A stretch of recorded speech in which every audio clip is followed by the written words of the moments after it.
Hello friends, welcome to जेसीयूस classes. Friends, आज हम बात करेंगे 26 अप्रैल 2021 के कुछ करंट अफेयर्स की जो हमारे आने वाले कम्पिटिटिव एग्ज़ाम्स में इम्पॉर्टेंट रहने वाले हैं।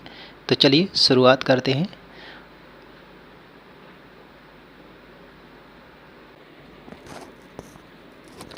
तो दोस्तों, पहला क्वेश्चन है, विश्व मलेरिया दिवस कब मनाया जाता है? तो दोस्तों, विश्व मलेरिया दिवस मनाया जाता है 25 अप्रैल को। कब मनाया जाता है? 25 अप्रैल। 25 अप्रैल को विश्व मलेरिया दिवस मनाया जाता है दोस्तों। इसे कौन मनाता है? WHO मनाता है। कौन मनाता है? WHO मनाता है। ठीक है दोस्तों, इसकी घोषणा की गई थी 2007 में। कब की गई थी? 2007 में WHO द्वारा। इस बार की थीम आपको याद रखनी है दोस्तों। तो इस बार की थीम है दोस्तों, इसे आप लिख लीजिए। क्या है? Reaching the zero malaria target. क्या है? Reaching the zero malaria target. ठीक है, ठीक है दोस्तों। रीचिंग द 2008 में कब मनाया गया था? 2008 में इसको पहली बार मनाया गया था दोस्तों। ठीक है।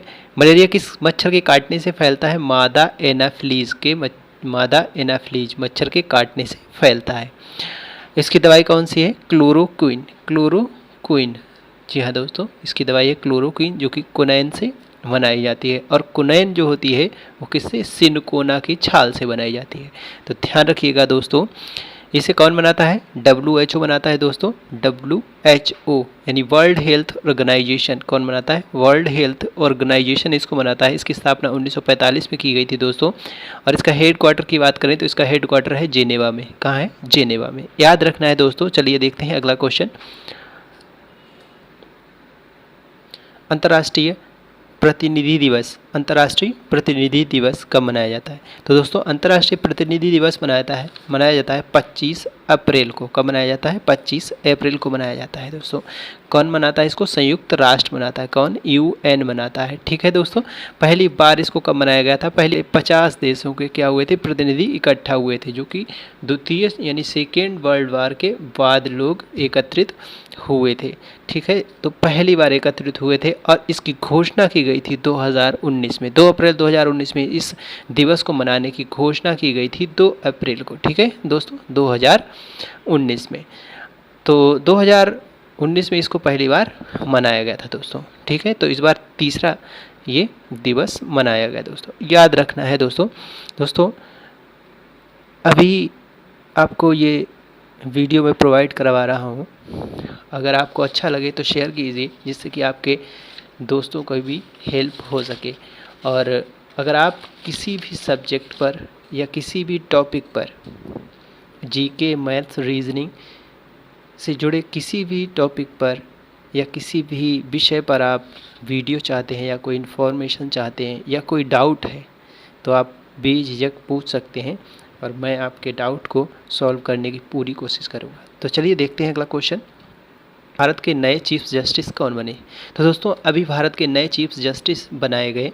ठीक है, इन्होंने शपथ ली। कब ली? 24 अप्रैल को। ठीक है, और उनका नाम आपको ध्यान रखना है, क्योंकि ये क्वेश्चन हमारे कॉम्पिटिटिव एग्ज़ाम्स के पॉइंट ऑफ व्यू से इम्पोर्टेंट रहने वाला है दोस्तों। 24 अप्रैल को अभी हमारे नए चीफ जस्टिस चुने गए, जिनका नाम है नूता पाटी है। ठीक है, नूतन। ठीक है, इसको थोड़ा सही कर लेना है। इनका नाम सही है नूतल पाटी। ठीक है, नूतल पाटी इनका नाम है। नूतल पाटी वेंकट रमन। ठीक है, नूतल पाटी वेंकट रमन। ठीक, जिनको अभी 24 अप्रैल 2021 को हमारे 48वें कौन से 48वें मुख्य न्यायाधीश के रूप में शपथ दिलाई गई। और इनको शपथ कौन दिलाता है? भारत के राष्ट्रपति दिलवाते हैं। कौन दिलवाता है इनको शपथ? ये शपथ कौन दिलवाता है? भारत के राष्ट्रपति दिलवाते हैं। ठीक है, तो जो कौन से नंबर के हैं ये भी आपको याद रखना है, 48 नंबर के हैं। इससे पहले कौन था? शरद अरविंद बोबड़े। कौन थे? शरद अरविंद बोबड़े, जो कि रिटायर हो गए। ठीक है, जो कि रिटायर हो गए। वो 47वें नंबर के थे, ये 48वें नंबर के हैं दोस्तों। ठीक है, और भारत का सबसे पहला सुप्रीम कोर्ट जो स्थापित किया गया था वो स्थापित किया गया था 28 जनवरी 1950 को। 28 जनवरी 1950 को सबसे पहला उच्चतम न्यायालय स्थापित किया गया था। दोस्तों एक चीज़ और आपको याद रखनी है, जो सुप्रीम कोर्ट जो होता है हमारा, उसमें हमारे सुप्रीम कोर्ट में कुल कितने न्यायाधीश होते हैं, ये बात भी आपको याद रखनी है। तो दोस्तों याद रखिएगा 34, इस समय 33 होते हैं, कैसे अन्य होते हैं, और एक होते हैं चीफ जस्टिस। ठीक है, तो इस समय हमारे प्रेजेंट टाइम पे चीफ जस्टिस कौन बन गए हैं? नूतलपाटी वेंकट रमन। ठीक है, ध्यान रखिएगा। चलिए, अरब सागर में शुरू किए गए भारत फ्रेंच नौसैनिक युद्धाभ्यास का नाम क्या है? तो दोस्तों अभी 25 अप्रैल से 27 अप्रैल तक अरब सागर में, कहाँ? अरब सागर में भारत और फ्रांस के बीच में एक नौसैनिक अभ्यास किया जा रहा है जिसका नाम है वरुण 2021। ठीक है, क्या है? वरुण 2021 इसका नाम है। ध्यान रखना है दोस्तों, इसका नाम आपको Varun 2021।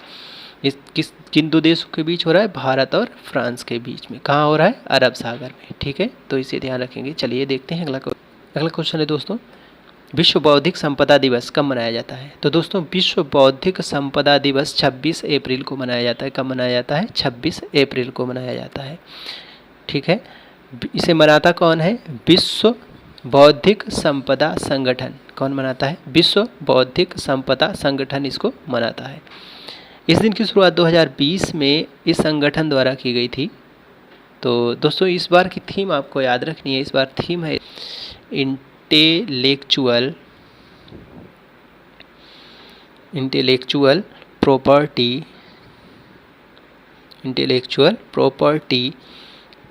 And businesses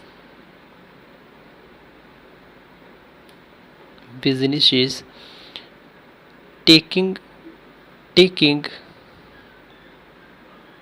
big ideas. ठीक है, बिग आइडियाज टू मार्केट। ठीक है दोस्तों, टू मार्केट। तो ये आपको याद रखनी है, ये थीम है 2021 की दोस्तों। ठीक है, WIPO यानी कि विश्व बौद्धिक संपदा संगठन, इसकी स्थापना हुई थी 26 अप्रैल को।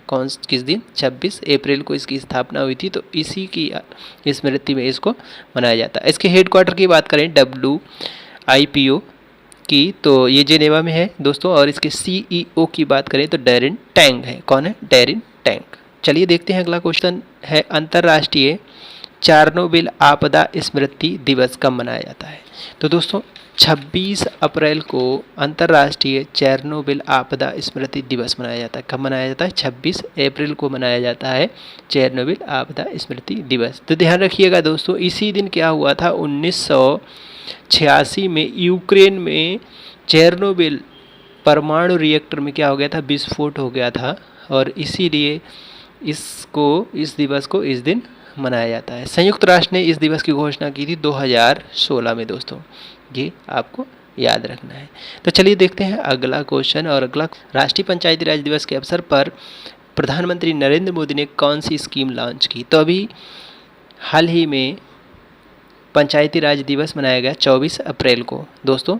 तो उस दिन क्या किया गया? हमारे प्रधानमंत्री नरेंद्र मोदी जी ने क्या किया? एक स्कीम लॉन्च की, स्वामित्व। कौन सी? स्वामित्व स्कीम लॉन्च की। और इसके तहत क्या किया जाएगा? जो संपत्तियां हैं उनकी स्वामित्व कार्ड, उन्हें ई स्वामित्व कार्ड वितरित किए जाएंगे दोस्तों। ठीक है, और ये योजना जो है 6 राज्यों में लागू की गई है, जिसमें से महाराष्ट्र, कर्नाटका, हरियाणा, उत्तर प्रदेश, उत्तराखंड और मध्य प्रदेश हैं। ठीक है, ये 6 राज्यों में अभी लागू की गई है। कितने राज्यों में? 6। और उनके राज्य हैं मध्य प्रदेश, कर्नाटका, हरियाणा, उत्तर प्रदेश, उत्तराखंड और मध्य प्रदेश हैं। चलिए अगला क्वेश्चन है दोस्तों, भारतीय रिजर्व बैंक ने हाल ही में कौन सी बैंक का लाइसेंस रद्द कर दिया? तो दोस्तों अभी भाग्योदय फ्रेंड्स अर्बन कोऑपरेटिव बैंक थी, उसका लाइसेंस रद्द कर दिया किसने? आरबीआई ने। दोस्तों याद रखना है आपको, ये महाराष्ट्र की एक बैंक थी, उसका लाइसेंस अभी रद्द कर दिया। भारतीय रिजर्व बैंक ने हाल ही में कौन सी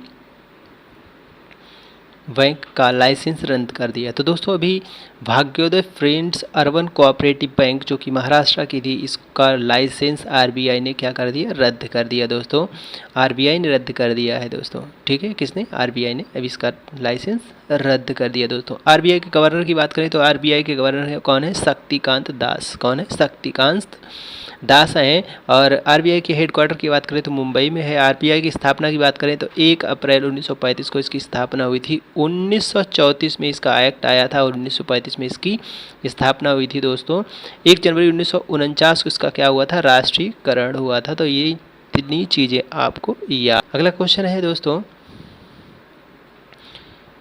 पाकिस्तान के निम्न में से किस क्रिकेटर ने T20 में सबसे तेज 2000 रन बनाने के मामले में विराट कोहली का रिकॉर्ड तोड़ दिया? तो दोस्तों अभी बाबर आजम नाम के एक क्रिकेटर है जो कि पाकिस्तानी क्रिकेटर हैं, उन्होंने हमारे भारतीय क्रिकेटर विराट कोहली का रिकॉर्ड तोड़ दिया है, जो कि T20 में सबसे ज़्यादा तेज 2000 रन बनाने का था। ठीक है दोस्तों, तो हमारे विराट कोहली ने क्या किया था? 56 पारियों में 2000 रन बनाए थे और इन्होंने बाबर आजम ने 52 पारियों में 2000 रन पूरे किए। तो दोस्तों ये था आज का करंट अफेयर्स। उम्मीद है आपको पसंद आया होगा और आपके लिए बहुत ज़्यादा हेल्पफुल रहेगा। Thanks for watching. मिलते हैं अगले वीडियो में।